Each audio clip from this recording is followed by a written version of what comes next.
Mr. McCormick, it's late. Really? I'm wide awake. Can I ask you a question? You couldn't wait until morning? One question? Reverend, before tonight's meeting, did you tell the council how to vote? We discussed the issue, of course. But did you tell them how to vote? Ren, this is more than a matter of a dance. Did you? Reverend, I know what this town's been through. No, I don't think you do. Because if you did, you wouldn't have provoked your classmates into reopening wounds we have already healed. Those wounds are not healed. If they were, people wouldn't be snubbing me on the streets, or bothering my mom at the grocery store, or boycotting my uncle's business. And you wouldn't be fixing the vote in the town council. I thought it was time to put an end to this nonsense. Nonsense? All I say is, who's up for a little dancing? And all everybody can think about is the 4 kids and the Batani Bridge and the accident.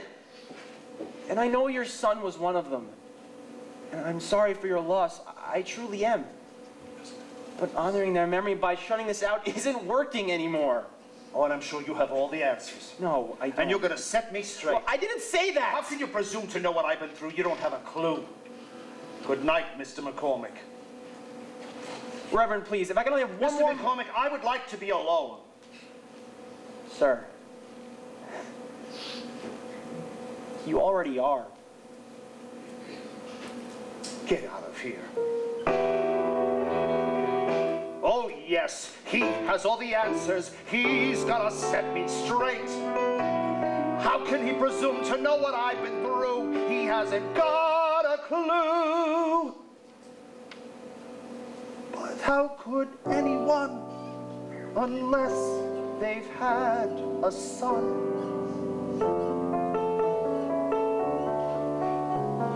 As perfect as a child could be, the best of all the best in me, my brush with immortality, my kid.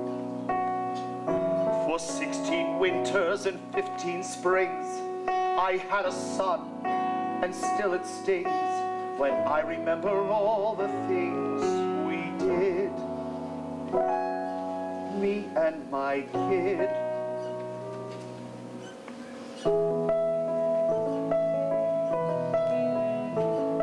Simple things like fishing at the lake, tiptoeing out before dawn. Bobby would worry if we didn't hurry, all of the fish would be gone. We would sit and huddle in the boat, waiting for something to bite.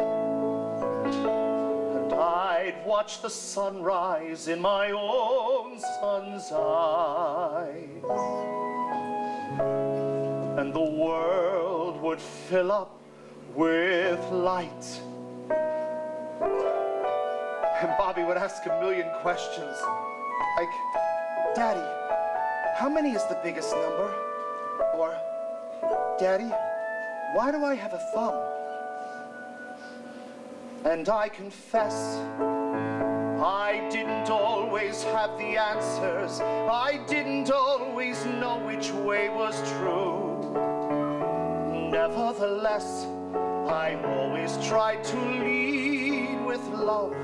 That's all that any father can do. As the years went by, we had our differences, but who doesn't? Even if the friendship wasn't all it was before, we shared a lot.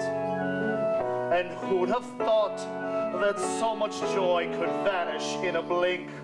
Whoever stops to think, and in that final moment, who knows what went wrong? The questions come too late and linger far too long. And I confess, I don't always have the answers. I don't always know which way is true. Nevertheless, I've always tried to lead with love. That's all that any father can do. And then look, what do I do? This boy comes to me, this fatherless child. I scoff at his pain and I send him away. My daughter speaks up and I shout her down. I won't hear a word of what she has to say. My wife reaches out and I turn my back. I send her to bed without even a kiss. Can my God forgive the things I have done? Well, I've tried forgetting how much I've been missing my son.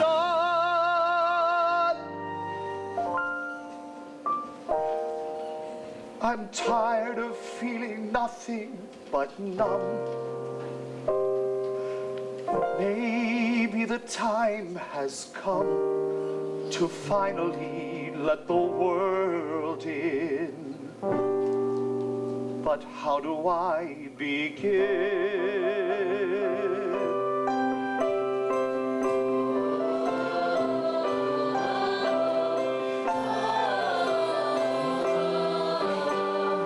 Give me strength and maybe then I can reach my fellow men, so we all may rise again.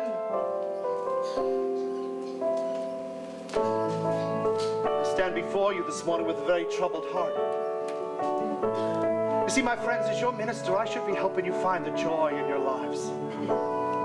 Last night I realized I haven't been doing that. After all, who could forget that night 5 years ago when the lives of 4 young people ended on the Petone Bridge? Everyone here lost someone that night. A child, a neighbor, a friend.